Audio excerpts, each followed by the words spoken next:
The stars above Earth had never looked more peaceful, but peace came at a cost.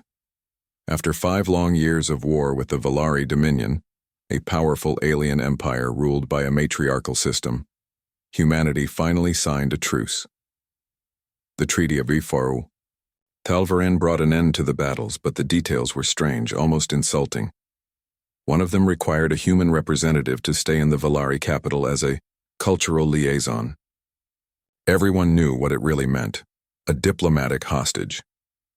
Commander Elias Voss was chosen for the mission. Tall, calm, and always thinking 3 steps ahead, Elias was a hero on Earth.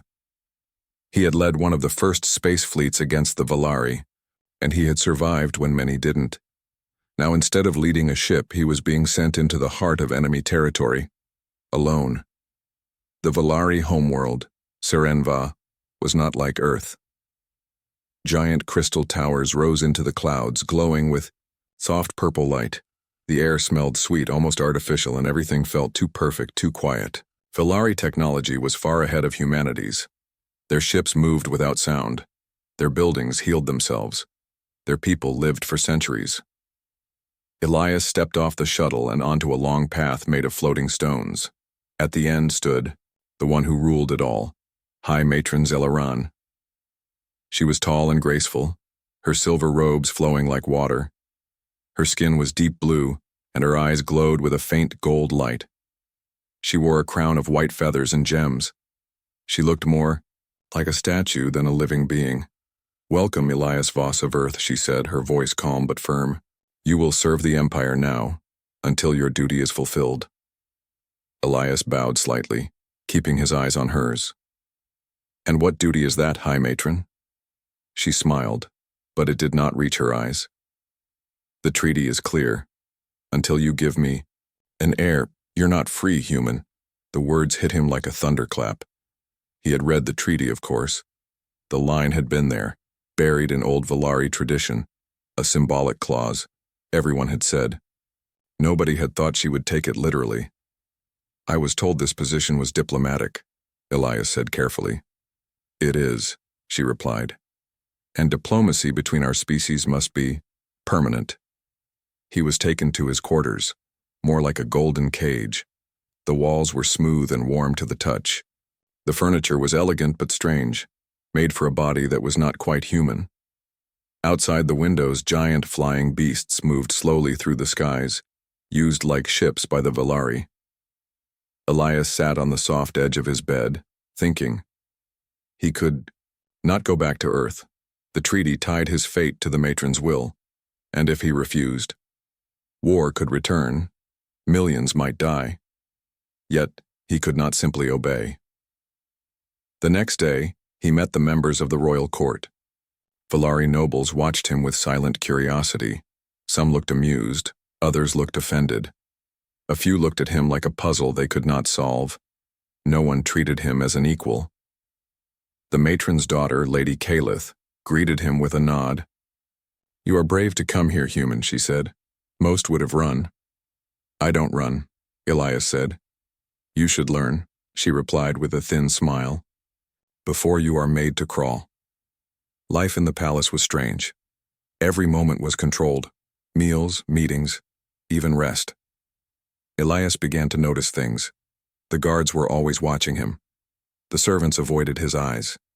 And no one spoke about the heir again. But the silence around it was heavier than words. One evening, as he walked through the crystal garden, a quiet voice called out, "Human, wait." He turned to see a young woman wearing servant robes. Her skin was a lighter shade of blue, and her eyes were soft violet. She looked nervous. "My name is Liara," she said quickly. "I don't have much time.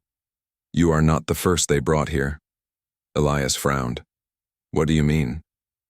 "They said the others failed. Or ran. Some just disappeared." Before he could ask more, footsteps echoed nearby. Liara vanished into the shadows. Elias stood still, his mind racing. There had been others. And now they were gone. Why? This wasn't just a diplomatic mission. It was something deeper. Something dangerous.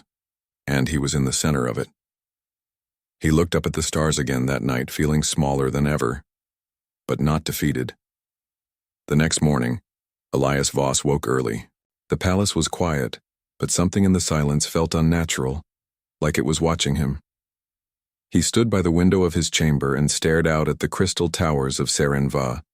Beauty surrounded him, but he could feel the invisible walls closing in. He had not seen Liara again. The servant who had warned him the night before seemed to vanish as suddenly as she had appeared. Elias wondered if she had been caught, or worse. Today he was expected at the Council of Matrons, a powerful circle of Velari leaders who ruled, alongside High Matrons El Aran. Elias dressed in the formal robes they had given him, smooth silver fabric that shimmered in the light. It looked like silk, but it was heavier, like armor disguised as clothing. 2 silent guards escorted him through wide halls made of living crystal. The walls pulsed softly with light, as if the palace itself was alive. When he entered the council chamber, 12 Velari women sat in a circle, each on a floating platform. Zelaran stood at the center, tall and still. Elias walked to the center slowly, calmly. "We welcome the human emissary," Zelaran said. Her voice echoed in the room, both soft and sharp. "Today, he will speak of Earth's values, of loyalty, of legacy." Elias nodded politely. "And I hope to listen as well. For peace to last, understanding must go both ways." A murmur passed through the matrons. They were not used to being spoken to like equals, especially by a human. One of them, Matron Virel, leaned forward. Her eyes were dark and narrow. "Do humans believe in duty, Elias Voss?" "We do," Elias replied. "But we believe duty must come with choice." Zelaran stepped forward now. "And what if choice brings danger? What if duty must be forced? For the greater good?" Elias paused. He could hear the weight in her words. She was not just speaking about philosophy. She was speaking about him. "The greater good is never served by chains," he said simply. The silence that followed was long. Elias knew he had spoken a truth the Velari did not want to hear, or could not accept. After the meeting, Elias was allowed to walk in the royal garden again. Flowers that glowed in the dark surrounded him. A soft wind carried scents of fruit and strange spices. He tried to find peace here, but his mind was full of questions. Why did the Velari want an heir so badly? Why him? He had asked before, but the answers were vague. Tradition, they said. Unity. Honor. But he didn't believe it. Not anymore. Later that evening, the matron invited him to a private meal in her sky chamber. The chamber floated high above the palace, with windows on all sides showing stars and city lights below. Zelaran sat across from him. Their plates held slices of glowing fruit and golden bread. "You speak well, Elias," she said. "You understand more than I expected." "I try to listen," he answered carefully. She tilted her head, studying him. "Then listen now. The heir I request is not for love, not for family, it is for future. My people grow restless. The war with your kind has shaken them, but if you and I produce a child, a symbol, peace will hold." Elias's jaw tightened. "So I am a symbol, a tool." She did not deny it. "You are important." "I'm not a prize to breed." The matron's expression didn't change, but her tone cooled. "You signed the treaty? You accepted the role?" "No," Elias said, standing slowly. "I was sent to keep the peace, not to give away my freedom." For a moment they stared at each other. Two leaders from two different worlds, both stubborn, both proud. Then she smiled. "You're stronger than I thought," she said. "That will make the heir even more powerful." Elias turned and left the room without another word. That night, he paced his chamber. The walls felt closer. He thought about Earth, about the people who had trusted him. He could not be the father of a symbol. He could not give them what they wanted. There had to be another way.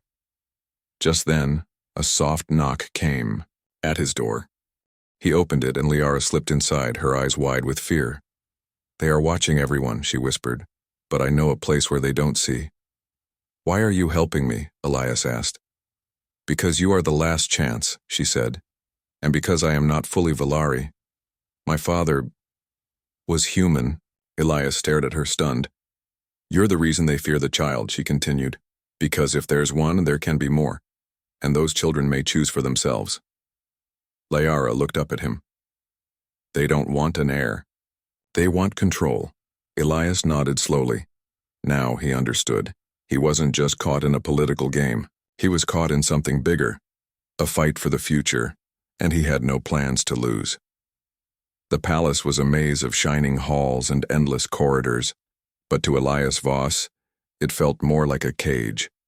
The more he learned, the heavier the invisible chains seemed to grow. The idea that he had to give the matron an heir was no longer just a cruel tradition. It was a tool of control. But now, with Liara's words in his mind, Elias saw a small light in the darkness, a chance for rebellion, over. The next few days, Elias met Liara in secret. She showed him hidden rooms behind palace walls, secret tunnels beneath crystal floors, and whispered stories of others who felt trapped like him. "They call us the Velvet Revolt," Liara said softly one night as they hid behind a tapestry. Quiet, patient, waiting for the right moment. "Who's in this revolt?" Elias asked. "Valari who believe in freedom. Some are nobles, others are servants. Some even hide the truth of their blood, like me." She touched her chest lightly. "Half human. My father was a scientist who loved both worlds. He was taken away years ago. I keep his hope alive." Elias felt a surge of hope. Maybe he was not alone. Maybe he was not just a prisoner. Together, they planned. The Valari court was full of spies and loyalists, but the Velvet Revolt moved in shadows. They had no weapons, only information and courage. One day, Elias was called to a special event. The matron would hold a ceremony, a public display of loyalty. The entire court would be there. The Valari nobles, their ship's captains, and even human representatives from other colonies. It was a perfect chance to make a statement. Elias and Liara whispered their plan. They would use the ceremony to reveal a secret the matron had hidden for centuries. The next morning, the grand hall was filled with light. Valari banners hung from the walls. Soft music played from invisible speakers. The matron sat on her throne, regal and unshaken. Elias stood before the crowd, his heart pounding. He cleared his throat. "High Matron Zelaran," he began, "and honored guests, I have served here as your liaison and hostage. I have learned much about your culture and your people." The room was silent. "But there is a truth you do not know. A truth that changes everything." With a subtle signal from Liara, a small group of Velvet Revolt members stepped forward, holding a strange, glowing cube. "The Tesseract Codex," Elias said. "A relic of the old alliance between Valari and humans. It contains knowledge lost to time." He turned the cube slowly. The symbols inside shimmered and images appeared in the air. Star maps, peaceful treaties, and records of shared discoveries. "The Valari and humans were once allies," Elias explained. "Together we built technology and culture beyond anything now known, but fear and pride tore us apart." Gasps echoed through the hall. "The matron has hidden this history to keep control," Elias said. "To keep us divided." Zelaran rose slowly, her eyes cold. "Lies," she said. "You twist old stories to weaken our unity." "No," Elias said firmly. "I show you the truth that freedom comes not from control, but from trust." Some nobles whispered. Some looked shocked. Others were angry. The matron called for her guards, but the Velvet Revolt had planned for this. Doors closed and locked. The rebellion was ready. Suddenly, the glowing cube activated fully. A wave of light spread through the hall, projecting images of Valari and humans working side by side, sharing ideas, laughing, building a future. The audience was silent, caught between old loyalty and new hope. Liara stepped forward. "We are not enemies," she said. "We are one people. The matron fears this, but we do not." Zelleran's face twisted with fury. "You betray your blood and your duty." Elias stood tall. "I betray only chains. I choose freedom." The rebellion was small but powerful. It cracked the foundations of the Vallari court. Some nobles began to speak quietly among themselves. Others shifted their gaze to the matron, questioning her rule.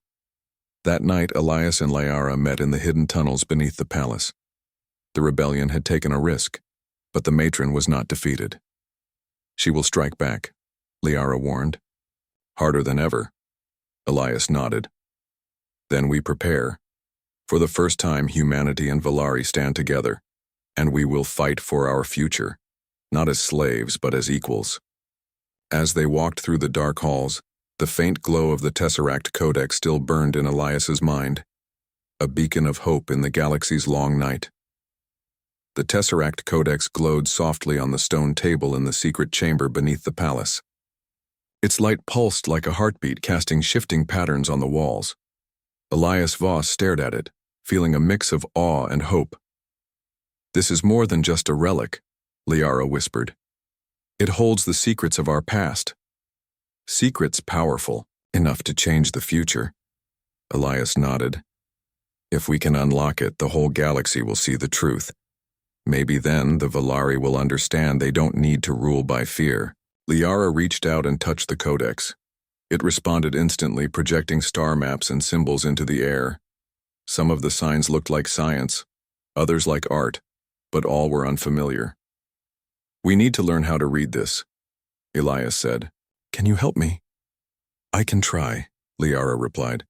"But the codex was made for minds like ours, part Vallari, part human. It may not open for others." Elias felt a strange calm as he placed his hand beside hers on the glowing surface. For a moment, light flowed between their fingers, and he saw flashes, memories of long ago, ships flying side by side, smiles shared between species, plans for a future that never came. Suddenly, the chamber door hissed open.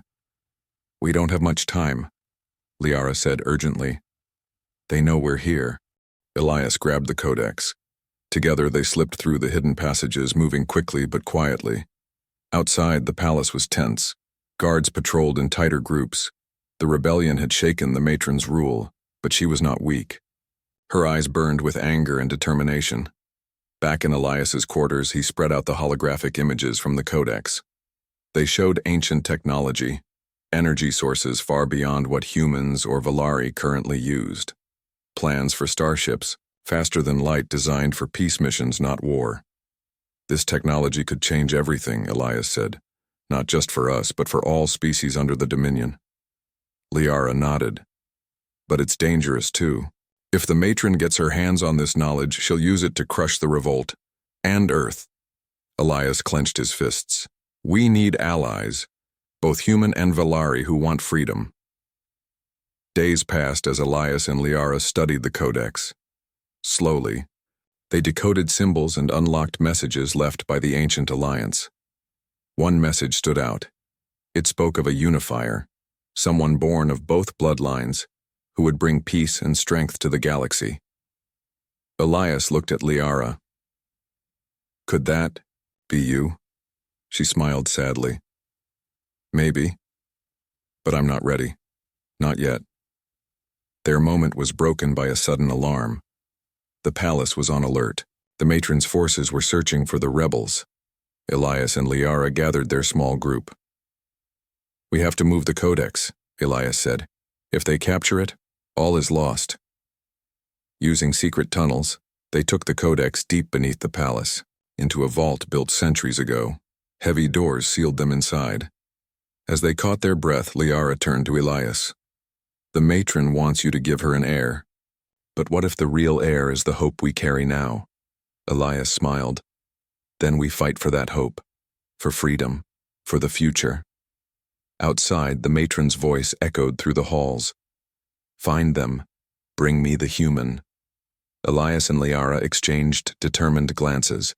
The battle was far from over, but with the Codex in their hands, they held the key to a new destiny, one where humans and Valari stood as equals, not masters and slaves. The halls of the Valari palace were darker than usual, shadows stretching, longer as the matron's anger grew. High Matron Zelleran sat on her throne, cold and calculating. Her eyes burned with a fire that made even the bravest Valari uneasy. Elias Voss and the Velvet Revolt had struck a deep wound.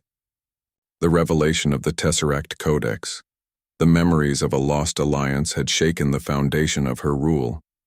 But the matron was not one to surrender easily. She called her closest advisors to the chamber. "They think the Codex gives them power," she said, voice low and steady. "But they are children playing with fire." One of the advisors, a tall Valari with sharp eyes named Matron Virel, stepped forward.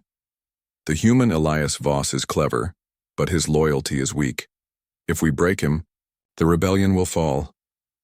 Zelleran nodded slowly. "Then we break him." The matron's plan was simple and cruel, to take control of Elias's fate by revealing a secret she had hidden for centuries. Late that night, in the depths of the palace, a secret laboratory hummed with strange energy. Human DNA samples, collected over decades, were stored carefully. The matron had been using them in secret experiments, not with Elias's child but with many others. She believed that by blending human and Valari genetics, she could create a stronger heir, one loyal only to her. The truth was harsh. Elias's role was a lie. The heir he was told to produce was never meant to be born. He was a pawn, a symbol, until the matron's real plan was ready. The next day, Elias was summoned. He entered the chamber with caution. Zelleran was waiting, her face calm, but her eyes cold. "You have caused trouble," she said, "but I offer you a choice." Elias raised an eyebrow. "I'm listening." "The Codex belongs to the Valari," she said. "Return it to me. End this rebellion." Elias shook his head. "You hide the truth. You use fear to rule." The matron's smile was cruel. "Then hear the real truth." She signaled, and two guards brought forward a small device, a projector showing images and data. "This," she said, "is the result of our secret work. Human DNA samples combined with Valari strength. The heirs we create will be loyal, powerful, unstoppable." Elias stared, anger rising. "You lied to me. You never needed me." "No," the matron said softly. "I needed you to believe you mattered, to keep your people calm." Elias clenched his fists. The weight of betrayal pressed down on him. "But you made a mistake," Zelleran continued. "You showed the galaxy the Codex. You inspired hope." "And hope is stronger than fear," Elias replied. The matron's eyes narrowed. "You think you can win? The Valari Empire is vast. Your rebellion is a flicker in the dark." Elias stepped forward. Even a flicker can start a fire. Suddenly the doors burst open. Liara and the Velvet Revolt members rushed in, ready to defend Elias. Zelleran's guards moved to block them, but the rebels were fast and fierce. In the chaos, Elias grabbed the Codex device. "We need to leave," he shouted. Liara nodded. "There is a safe place, an old Valari outpost on the edge of the system." Together they escaped through secret passages, the matron's shouts fading behind them. Outside, the stars stretched endlessly. Freedom was still out of reach, but the fire of rebellion burned brighter. Elias looked at the Codex in his hands. "The matron's power is not unbreakable," Liara smiled. "And with this knowledge, we will find a way." The war for freedom was just beginning. The quiet of the Valari outpost was a sharp contrast to the chaos left behind in the palace. The small rebel group moved swiftly, their faces set with determination. The stars outside were cold and distant, but inside hope burned bright. Elias stood among the rebels, looking at the worn walls of the outpost. It was old, built during a time when Valari and humans worked together, a symbol of what could be again. Liara stepped beside him. "We can't just hide here," she said. "The matron will come after us with all her strength." Elias nodded. We must fight, not just with weapons, but with truth. The Tesseract Codex was their greatest weapon. It carried knowledge and history, a proof that Valari and humans once shared peace and power. Word spread quickly among the Valari worlds. The matron's rule was questioned like never before. Some of her own nobles began to whisper of change. Others rallied fiercely to defend the old order. Elias knew that a final battle was coming. The rebels prepared to strike at the heart of the empire, the Hall of Matrons, where Zelaran's power was strongest. On the eve of battle, Elias stood before his group. We fight not for revenge, he said, but for freedom, for the future of all our people. The rebels cheered softly. When the day came, the sky above Saranva was filled with ships, both loyal to the matron and to the rebellion. The battle was fierce but careful. The rebels avoided destruction. Their goal was the matron herself. Inside the Hall of Matrons, Zelaran awaited them, calm and regal. You bring war to my door, she said, her voice like steel, but this is my empire. Elias stepped forward. It was never your empire alone. It belonged to all Valari and humans. The matron's eyes narrowed. Then prove it. The fight began, not with weapons alone, but with words and wills. Elias spoke of unity, of the lost alliance, of hope. Liara stood beside him, strong and brave. We are the heirs of both worlds, she declared. We will build a future not with chains, but with choice. The matron laughed coldly. Choice is weakness. But as the battle raged, something unexpected happened. Some of the matron's guards lowered their weapons. Some nobles stepped down from their platforms. They had heard Elias and Liara's words. They remembered the old stories. They wanted a future free from fear. Zelaran's power began to crack. In a final moment, Liara revealed her secret. She was the hidden daughter of the matron, born from a secret union of human and Valari. I am the true heir, she said, not born of fear, but of hope. The matron's fury was fierce, but the tide had turned. The Hall of Matrons became a place of new beginnings. Elias looked at Liara, knowing the fight was over, but the work had just begun. Together, they would build a future where humans and Valari stood as equals. The Valari capital was changing. Where once there had been cold halls filled with fear and silence, now there was light and quiet hope. The people moved with cautious smiles, unsure but curious about the new future. At the center of this change was Liara, the new leader. She stood tall and calm, a living symbol of unity, part human, part Valari. Beside her was Elias Voss, the human who had dared to fight for freedom not just for himself, but for two worlds. The Hall of Matrons, once a place of power and control, had become a council chamber filled with voices, Valari and humans speaking together. It will not be easy, Liara told the council during their first meeting. We face old fears, old wounds, but together we will heal. Elias nodded. Trust must be earned, but hope can guide us. Earth listened closely. For the first time in generations, humanity had a true ally in the stars. The story of the Heir had changed. No longer a symbol of control, but of cooperation. As months passed, Elias was offered his freedom. He could return to Earth, back to the life he knew. But he chose to stay. Freedom is not just for me, he said quietly to Liara. It is for all of us. We have work to do. Together, they traveled to different worlds in the Dominion, spreading the message of unity and peace. The Tesseract Codex helped guide their way, unlocking forgotten knowledge and inspiring new ideas. Scientists, diplomats, and citizens from many species joined their cause. New treaties were signed, not forced, but chosen freely. Liara's leadership was gentle but strong. She listened to the old Valari and the new, to humans and all who wanted peace. One evening, as the twin moons rose over Saranva, Liara stood with Elias in the garden where their journey had once begun. You changed everything, she said softly. We changed everything, Elias corrected. Together. They looked up at the stars, bright, endless, full of promise. And then, the future truly began.